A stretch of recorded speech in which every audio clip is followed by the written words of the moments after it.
Hi, that's Kat with Winged Saber Historical Fencing, here to murder me on camera.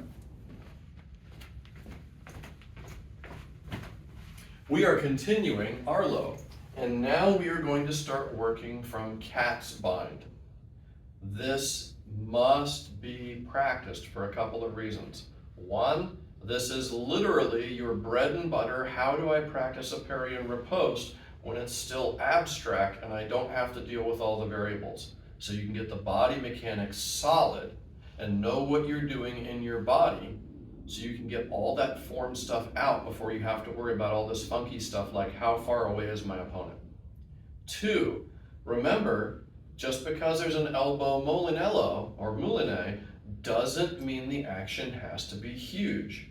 And by practicing against different targets, you're changing the size of the action through the elbow. So you get used to making big movements when you need them and small movements when you need them. And because the human body sometimes likes to violate engineering conventions, big movements are sometimes faster than small movements. How's that work?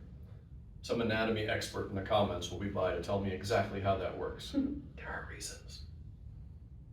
All right, so because again, we're constrained for space a little bit, I'm gonna stand all like, hello, she's gonna be in more of a real fencing stance. And we're gonna go through the actions from cat's bind of first.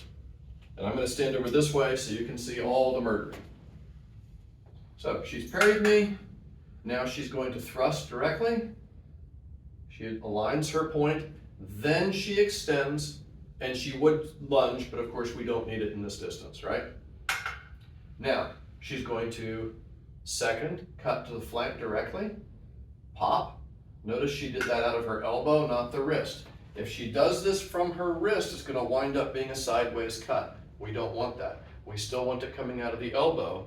So from first, this is still gonna tend to be a rising cut. Sometimes it'll be a very shallow rising cut, but you should really feel that there in the elbow. Pop, pop, very fast, very light.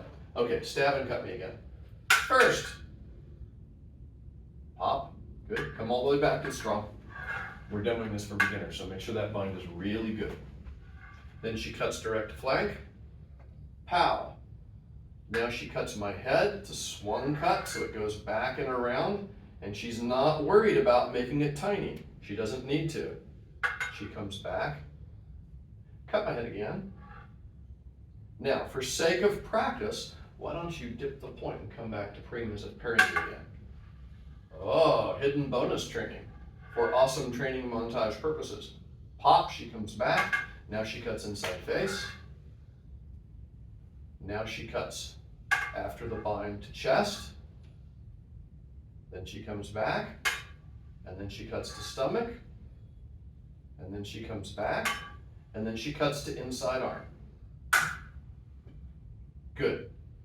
Now, those of you who've read Del Frate might recognize this action as, oh, I'm practicing actions out of the first Molinello that anyone practices as soon as they pick up Del Frate.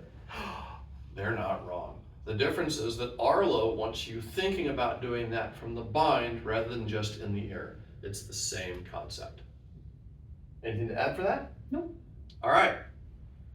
Go practice the thing. We've got more videos and content coming, so if you liked what you saw and it was useful for you, please stab the like button, /subscribe, and punch the little bell icon so that you're notified immediately when new content comes available. Thanks, and go do the thing.